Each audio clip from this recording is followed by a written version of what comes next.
All right, tell me specifically, I'm trying to also get you to leak out from your undergrad all the way through what degrees and from where you got them. What's your background?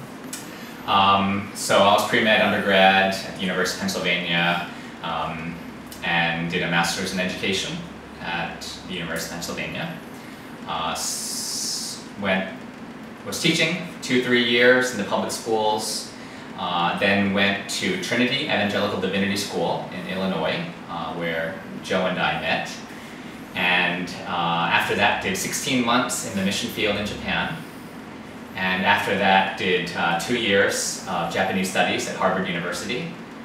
And after that did multiple years of my PhD at the University of Pennsylvania. And I'm done. Cool. All right. Now next section about the culture stuff. We good? Okay. So tell us about the culture in Japan. So we've been going around this trip capturing various things. So from the typical good things or whatever people would think of with Japan to the full picture of the darkness, light and dark, what is Japan? Right. Japan is a culture and a nation of paradoxes and extremes.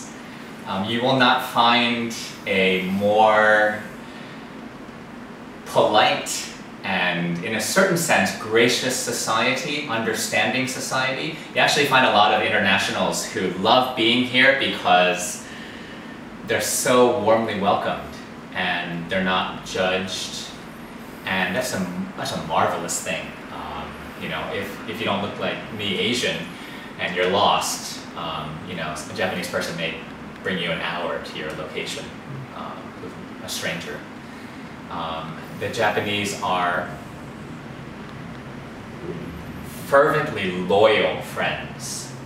You can spend a few nights with a Japanese person and they will be your friend forever.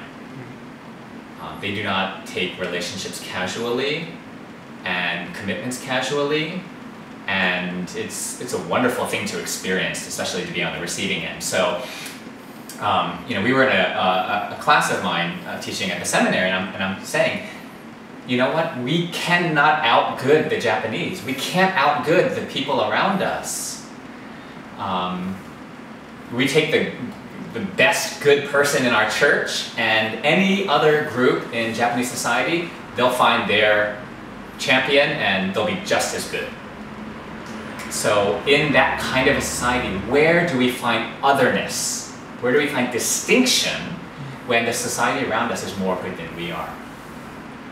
And it dawned on us in that class as we were interacting and talking about gospel witness in this society and comparing it to the early church and the lifestyle witness that they had and that it had for the impact of the gospel. And eventually what came out was, you know what? Sex. It's sex.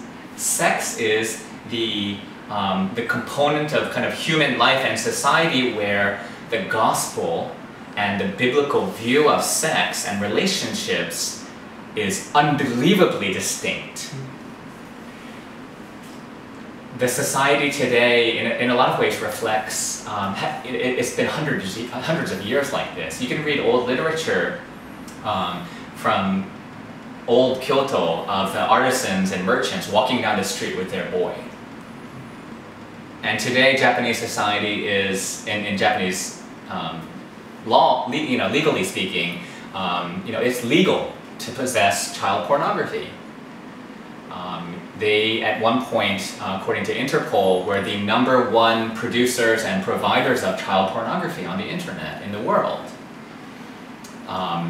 There are phenomenon like something called enjo kosai, which is essentially, I mean, just like teenage prostitution, basically. One study showed that 9% of high school girls have participated, and 4% of middle school girls.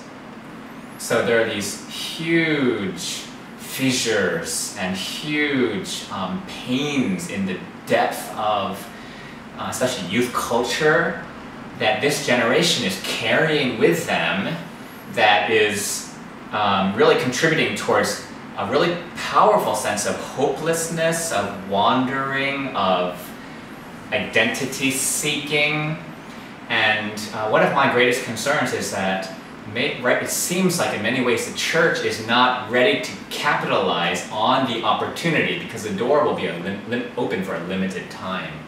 So a lot of our ministries are really kind of focused on light shining, gospel implications, presence where young people are, and that's why yesterday was so important.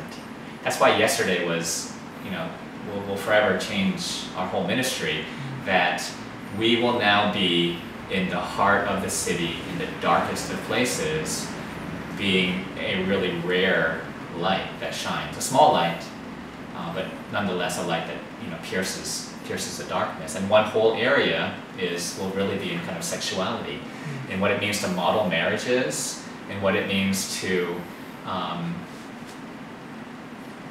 raise children, and what it means to show respect, men to women especially. The vision that we had was really to make a safe space.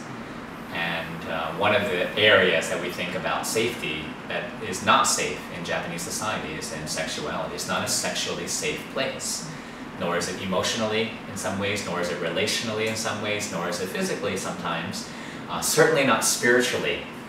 And spiritual safety, that spiritual refuge, is what we hope to establish in our gospel ministry in the city.